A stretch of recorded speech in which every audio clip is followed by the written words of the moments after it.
Abril de 1980. En mitad del desierto iraní, helicópteros militares estadounidenses aterrizan en secreto. Es una misión imposible. Rescatar a decenas de rehenes, en el corazón de un país enemigo. Pero en cuestión de horas, todo empieza a salir mal. Fallos mecánicos, confusión, decisiones bajo presión. Y en medio del caos, una explosión lo cambia todo. La operación fracasa, y lo que debía ser un rescate rápido se convierte en una de las mayores humillaciones militares de Estados Unidos. Pero esta historia no comienza en el desierto, comienza décadas atrás, cuando Irán empezó a cambiar. A principios del siglo XX, el país vivía dividido entre tradición y modernización, hasta que un hombre tomó el poder, Reza Khan, un oficial que en 1921 lideró un golpe de Estado, y años después se coronó como Shah de Irán. Intentó modernizar el país, pero permitió que potencias extranjeras controlaran su recurso más valioso, el petróleo. Y con el paso del tiempo, el descontento creció. Intervenciones extranjeras, decisiones impuestas, un pueblo que sentía que su país ya no le pertenecía, hasta que finalmente todo estalló. Y ese conflicto llevaría directamente a una operación que nunca debió ejecutarse.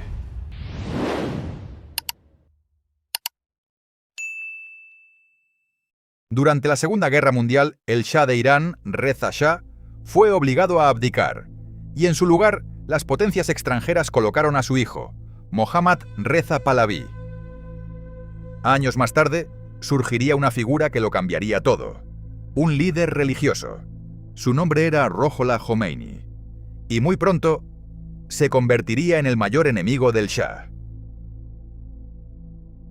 La relación entre el Shah y Khomeini se deterioró por completo desde el momento en que Khomeini pronunció su famoso discurso contra la decisión de 1964.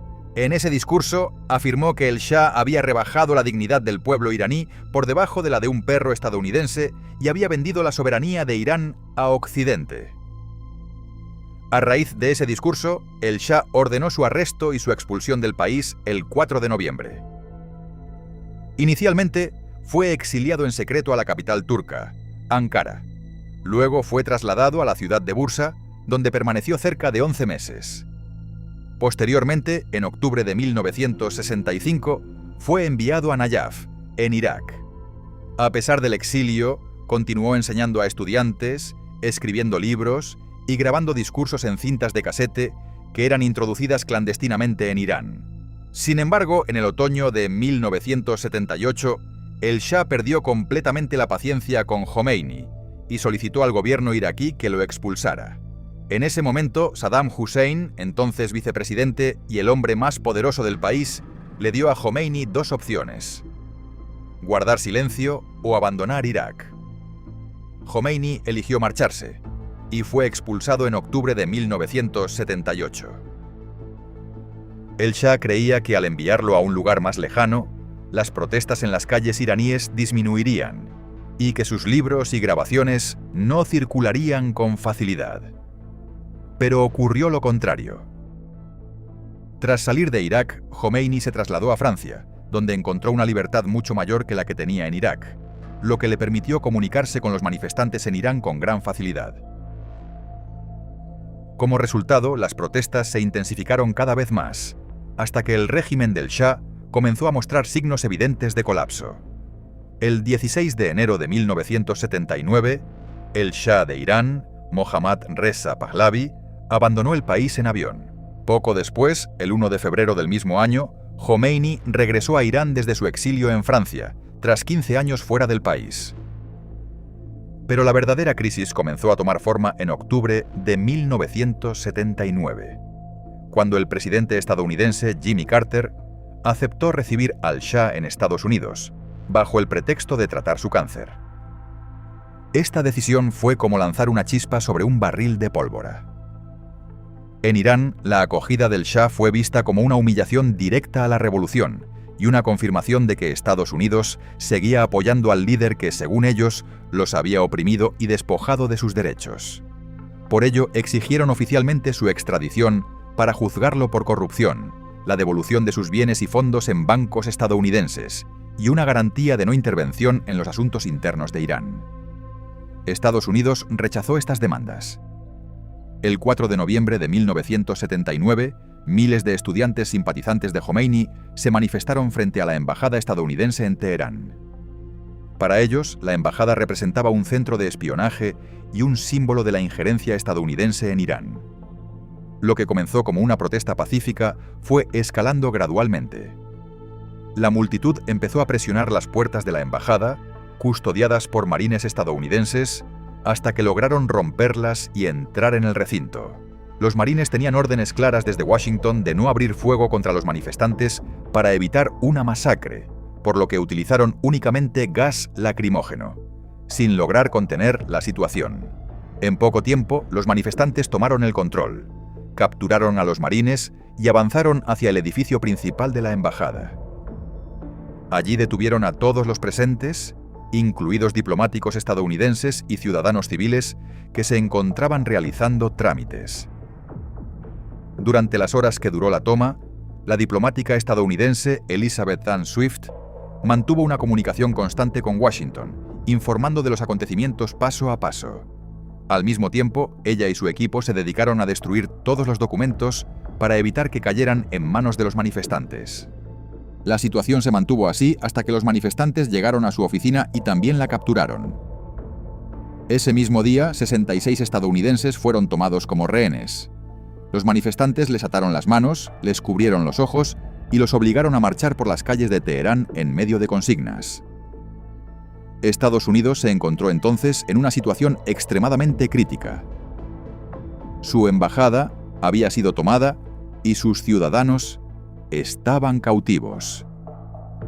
Los manifestantes declararon que no liberarían a los rehenes a menos que Estados Unidos entregara al Shah para ser juzgado.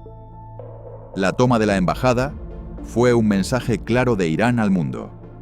La era de la influencia estadounidense en el país había terminado.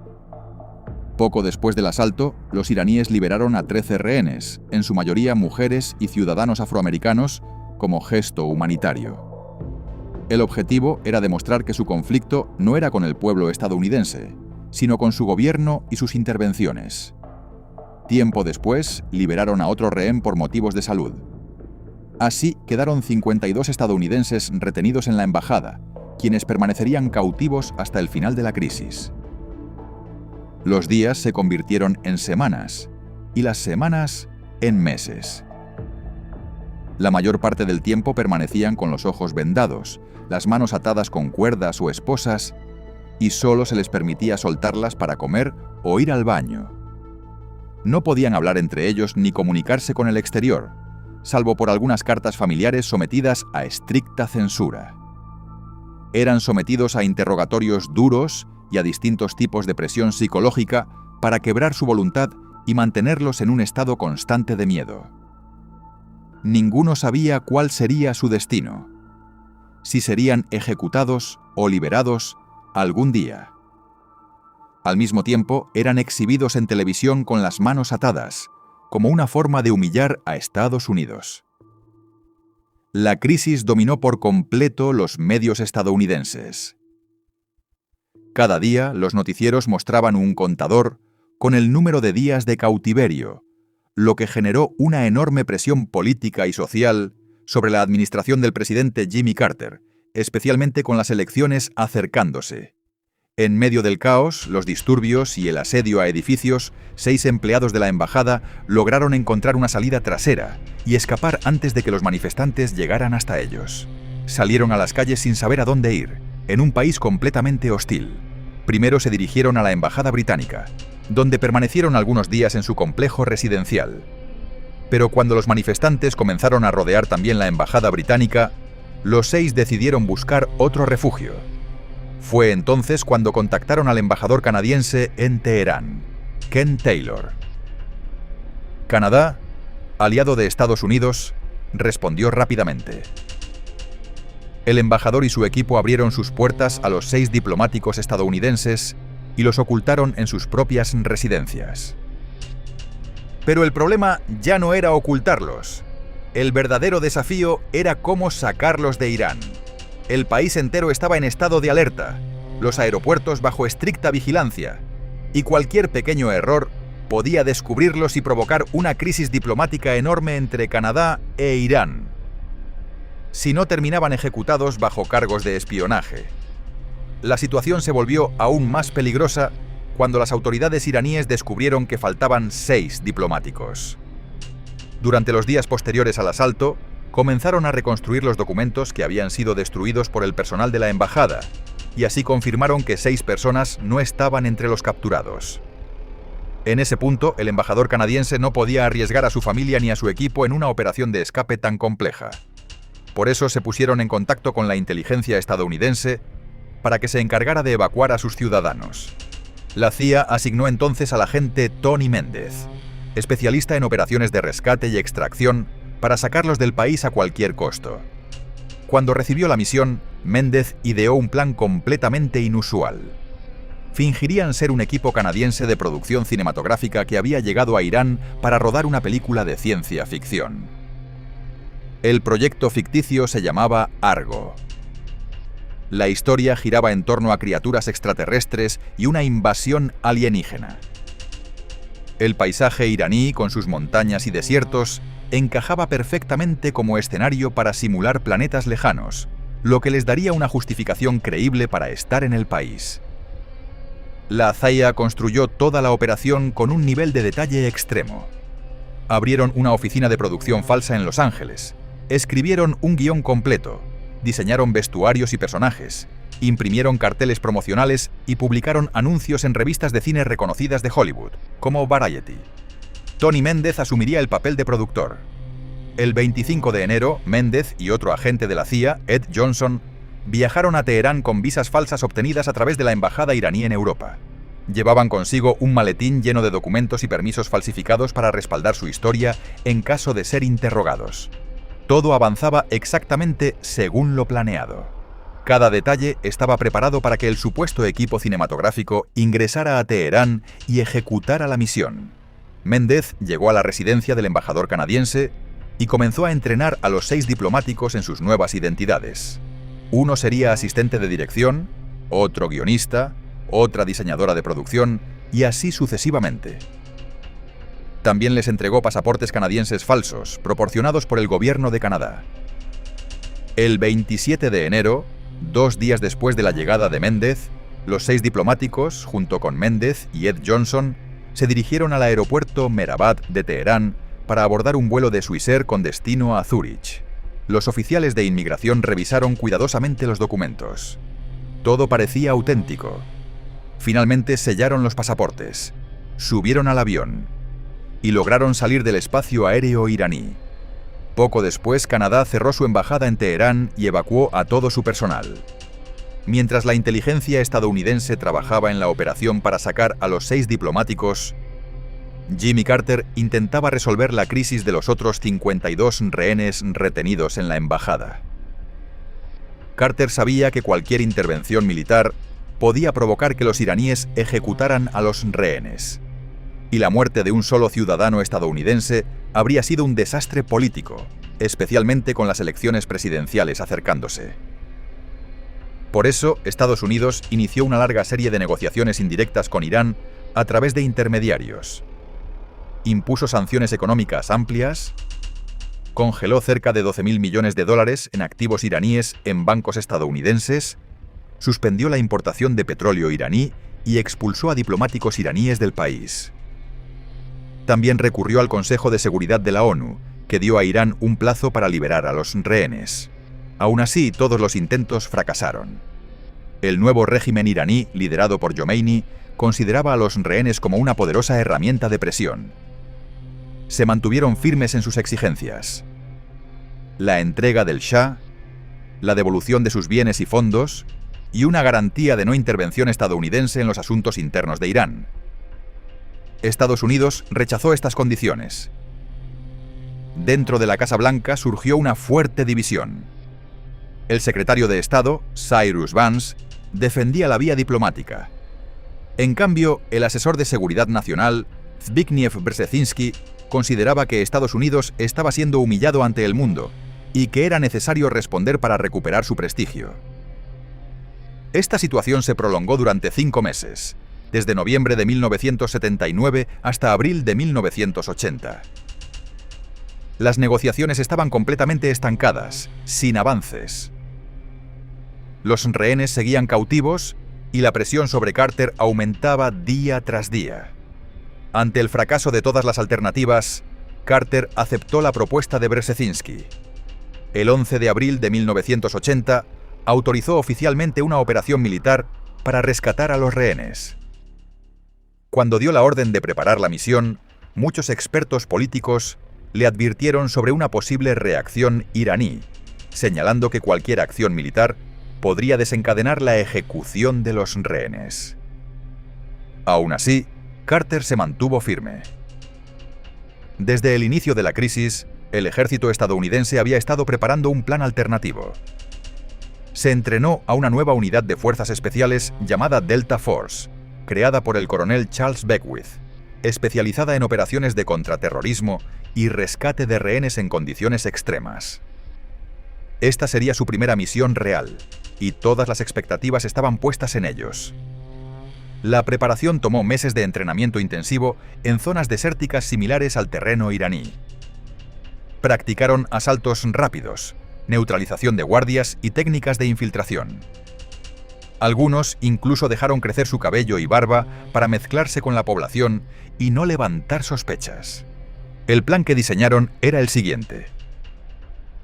La operación contaría con 132 soldados de Delta Force y Rangers, además de tripulaciones aéreas. Utilizarían helicópteros de la Marina, aviones de transporte de la Fuerza Aérea y pilotos del Cuerpo de Marines. La misión fue bautizada como Garra de Águila. La idea detrás del nombre era clara: actuar como un águila que desciende sobre su presa, la toma y se retira rápidamente antes de que alguien pueda detenerla. Pero a pesar del entusiasmo, los problemas comenzaron incluso antes de iniciar. No existía una coordinación real entre las distintas ramas militares. Los pilotos de la Marina no estaban acostumbrados a operar con Delta Force, que pertenecía al ejército. Además, no hubo tiempo suficiente para entrenamientos conjuntos antes de la misión. El nivel extremo de secretismo también jugó en contra. Cada grupo desconocía el panorama completo. A esto se sumaba otra debilidad: la inteligencia estadounidense. Sus redes en Irán habían sido desmanteladas tras la revolución y no contaban con información precisa sobre lo que ocurría en el terreno. El plan dependía completamente de una coordinación perfecta entre todas las unidades. Teherán era una ciudad densa, con millones de habitantes y milicias armadas. La embajada se encontraba en pleno centro. La distancia desde la base estadounidense más cercana era demasiado grande para que un helicóptero pudiera ir y regresar sin reabastecerse en el camino. Por eso dividieron la operación en 2 noches. En la primera noche, el 24 de abril, 6 aviones de transporte C-130 despegarían desde la isla de Masirah, en Omán. 3 transportarían alrededor de 120 soldados de Delta Force y Rangers. Los otros 3 llevarían combustible y equipo. Los aviones aterrizarían en un punto secreto en el desierto iraní de Tabas, denominado Desert One. Al mismo tiempo, 8 helicópteros RH-53 despegarían desde el portaaviones USS Nimitz, ubicado en el mar Arábigo. Estas aeronaves volarían hasta Desert One, donde se reabastecerían desde los C-130. Luego trasladarían a las fuerzas especiales hacia un segundo punto llamado Desert 2, a unos 80 kilómetros de Teherán. Allí permanecerían ocultos durante el resto de la noche y todo el día siguiente. En la segunda noche, agentes de la CIA dentro de Teherán se reunirían con ellos, llevando camiones preparados para el traslado. El plan se dividiría entonces en 2 grupos. Uno se dirigiría a la embajada para asaltarla y liberar a los rehenes. El otro tomaría el control de la base aérea de Manzarillé. Una vez liberados, los rehenes serían trasladados a un estadio deportivo llamado Amjadieh, posteriormente conocido como Estadio Shahid Shirudi. Allí los helicópteros los recogerían y los llevarían a la base aérea ya asegurada. Desde ese punto, grandes aviones de transporte C-141 los evacuarían fuera del país. Antes de retirarse, destruirían los helicópteros para evitar que cayeran en manos iraníes. El 24 de abril de 1980, después de las 6 de la tarde, llegó la hora cero y la operación comenzó en tierra. Los 6 aviones de transporte despegaron desde sus bases en la isla de Masirah y se dirigieron hacia el interior de Irán. Debían volar a baja altitud para evitar los radares iraníes. Era un trayecto largo y peligroso. Un solo error podía exponer toda la misión. Tras horas de vuelo cuidadoso, lograron llegar al punto Desert One, en medio del desierto. El aterrizaje fue un desafío en sí mismo. Oscuridad total y terreno no preparado. Dependían únicamente de señales infrarrojas colocadas semanas antes por un equipo de reconocimiento, visibles solo con gafas de visión nocturna. A pesar de todo, los aviones aterrizaron con éxito. Las fuerzas especiales y el equipo descendieron rápidamente y comenzaron a preparar la zona para recibir a los helicópteros. Al mismo tiempo, los helicópteros habían despegado del portaaviones. Debían recorrer una distancia enorme hasta el punto de encuentro. Antes de partir, los pilotos recibieron órdenes estrictas de no comunicarse por radio para evitar ser detectados. Todo estaba calculado, cada minuto y cada gota de combustible. Pero antes de que los helicópteros llegaran, las fuerzas en tierra enfrentaron imprevistos inesperados. La operación se basaba en el secreto absoluto. El lugar era una antigua ruta desértica donde no se esperaba ningún tipo de tráfico. Informes de inteligencia, recopilados durante 90 días previos, indicaban que solo 2 vehículos habían pasado por allí en 3 meses. Sin embargo, la noche de la misión, de forma repentina, apareció un autobús lleno de civiles iraníes. Los pasajeros quedaron completamente sorprendidos al encontrarse con tropas estadounidenses en medio del desierto. Las fuerzas detuvieron el autobús, hicieron descender a los 44 pasajeros, los inmovilizaron y los trasladaron a uno de los aviones, donde permanecerían retenidos hasta el final de la operación. Aunque esto ya representaba un grave problema para una misión encubierta, la situación empeoró aún más. Poco después apareció un camión cisterna, seguido de una camioneta. Las fuerzas encargadas de asegurar la carretera intentaron detener el camión, pero el conductor ignoró las órdenes, aceleró e intentó atravesar el control. Los soldados estadounidenses sospecharon que se trataba de miembros de la Guardia Revolucionaria iraní y abrieron fuego. Uno de ellos disparó un cohete antitanque Low contra el vehículo. Antes del impacto, el conductor logró saltar del camión y subirse a la camioneta que venía detrás. Ambos vehículos escaparon en la oscuridad. El camión cisterna explotó, provocando un incendio masivo que iluminó todo el desierto. Más tarde se descubrió que el camión no tenía ninguna relación con fuerzas iraníes. Transportaba combustible de contrabando. Todo había sido una coincidencia. El problema ahora era que el incendio había revelado completamente su ubicación. Cualquiera a decenas de kilómetros podía ver las enormes llamas en medio del desierto. La operación, que debía ser secreta, ahora tenía testigos. Un fuego gigantesco y un estado de caos no previsto. Mientras los helicópteros aún no habían llegado. En ese mismo momento, los 8 helicópteros enfrentaban un problema completamente distinto. Al entrar en el espacio aéreo iraní, debían volar a muy baja altitud para evitar los radares. Pero sin previo aviso, se encontraron en medio de una violenta tormenta de arena, conocida en la región como Habub. Este fenómeno forma un enorme muro de polvo y arena fina, similar a harina, que puede elevarse miles de metros y bloquear por completo la visibilidad. Los pilotos no estaban entrenados para esas condiciones y sus helicópteros no estaban preparados para ese tipo de entorno. Al entrar en la tormenta, la visibilidad se redujo a 0. Los pilotos no podían ver ni siquiera las hélices de sus propias aeronaves. La temperatura dentro de la cabina aumentó drásticamente, mientras la arena comenzaba a infiltrarse en los motores y en los sistemas hidráulicos. No podían ver el suelo ni las montañas que debían evitar. Incluso los instrumentos comenzaron a fallar debido al polvo. Como consecuencia, los helicópteros empezaron a quedar fuera de operación uno tras otro. El helicóptero número 6 registró una alerta por una grieta en el rotor principal.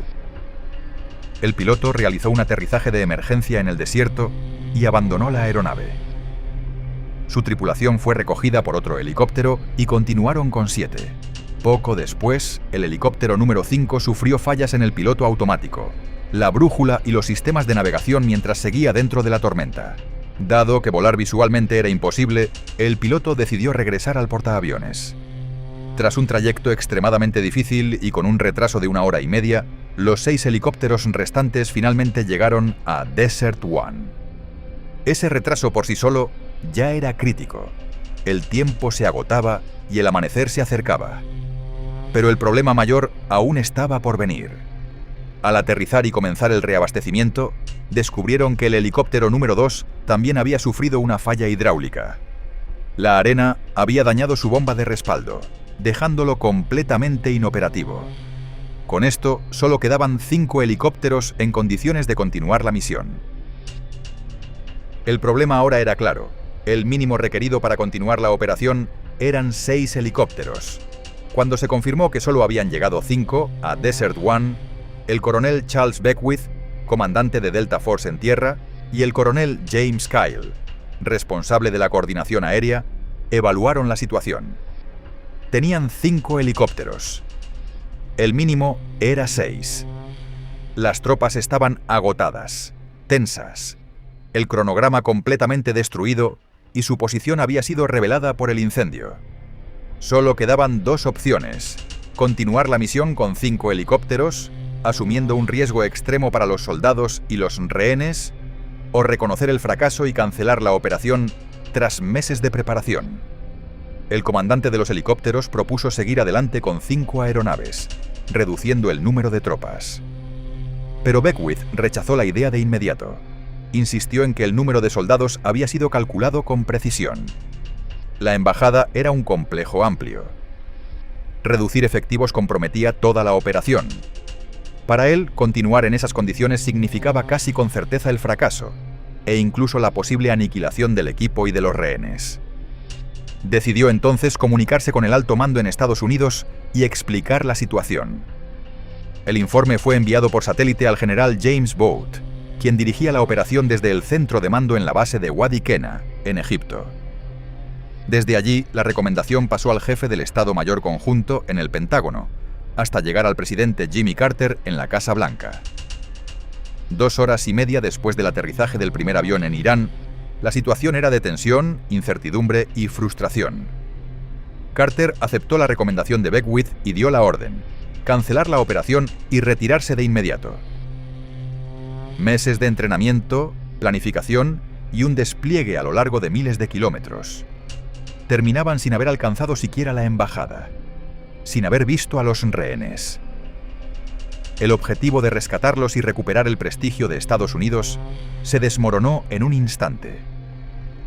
Pero no había tiempo para lamentaciones. Debían ejecutar la retirada lo más rápido posible antes del amanecer, para evitar ser detectados por las fuerzas iraníes. La misión de rescate se transformó en cuestión de minutos en una operación de escape. Tras la orden comenzó la fase más crítica de la noche: la evacuación. Los soldados debían recoger todo el equipo desplegado y preparar los aviones y helicópteros para salir cuanto antes. Los 5 helicópteros operativos serían reabastecidos y regresarían al portaaviones. Pero en medio de ese caos ocurrió una nueva tragedia. El avión de transporte Republic 4 había terminado el reabastecimiento de combustible para los helicópteros y ya necesitaba despegar. Sin embargo, había un helicóptero que debía moverse para despejar el camino.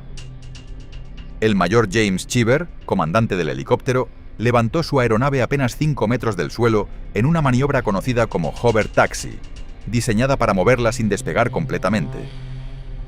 Pero no previó que la proximidad al suelo levantaría una nube de polvo y arena tan intensa que el soldado que guiaba la maniobra desde tierra no pudo abrir los ojos y retrocedió involuntariamente. Cheever, al ver al soldado retroceder, pensó que su helicóptero se estaba desplazando hacia atrás.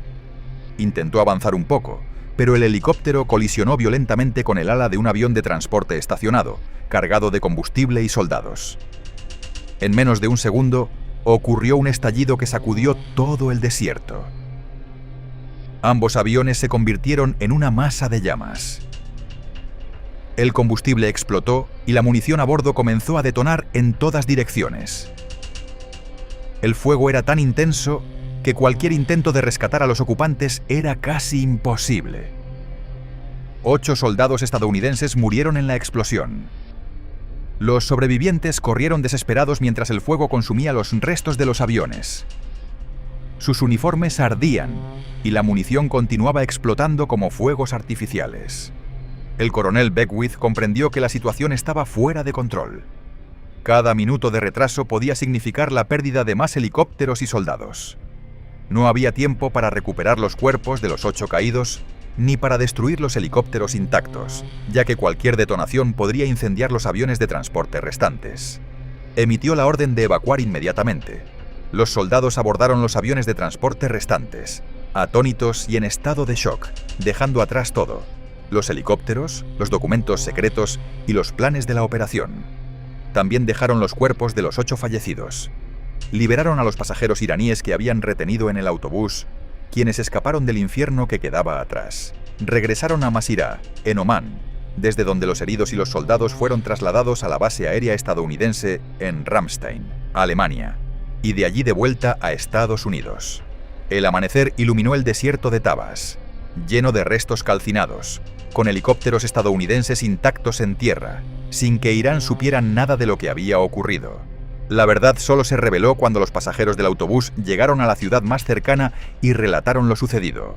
Al llegar las fuerzas iraníes, encontraron un regalo inesperado de la tecnología militar estadounidense esperándolos. 5 helicópteros RH-53, que más tarde fueron incorporados a la Marina iraní, marcaron el final de la operación. Con el amanecer del 25 de abril, el mundo despertó con el anuncio del fracaso de la misión de rescate de los rehenes. El presidente Jimmy Carter apareció en conferencia de prensa, explicó lo sucedido y asumió toda la responsabilidad. La noticia cayó como un rayo sobre Estados Unidos. El pueblo, que esperaba despertar con la liberación de los rehenes, se encontró con la muerte de 8 soldados, la caída de aviones y una vergonzosa debacle. Las imágenes de los restos calcinados de los aviones y de los cuerpos de los soldados se difundieron por todas las agencias de noticias internacionales. La televisión iraní mostró los helicópteros intactos que los estadounidenses abandonaron, junto con equipo militar secreto, documentos e incluso los cuerpos de los soldados. Khomeini, en un discurso, calificó lo ocurrido como un milagro divino y proclamó que los soldados de Dios habían derrotado a Estados Unidos. El fracaso fue un duro golpe para la imagen de Estados Unidos como potencia mundial y expuso graves fallas en la planificación y coordinación del ejército estadounidense. Irónicamente, el cuerpo de guardias revolucionarios iraní, contra quienes iba dirigida la operación, no detectó ni enfrentó a las fuerzas estadounidenses y solo se enteró de su presencia al amanecer. Esto demostraba la debilidad de las defensas iraníes. De no haber sido por las coincidencias fortuitas, los estadounidenses habrían penetrado el país con facilidad. Sin embargo, el fracaso se convirtió en el clavo final en el ataúd de la administración de Carter. Su imagen de presidente débil y vacilante se consolidó ante los votantes, y el mundo se preguntaba cómo una potencia podía fracasar de manera tan torpe. Tras el desastre de la Operación Garra del Águila, Estados Unidos quedó en una posición insostenible.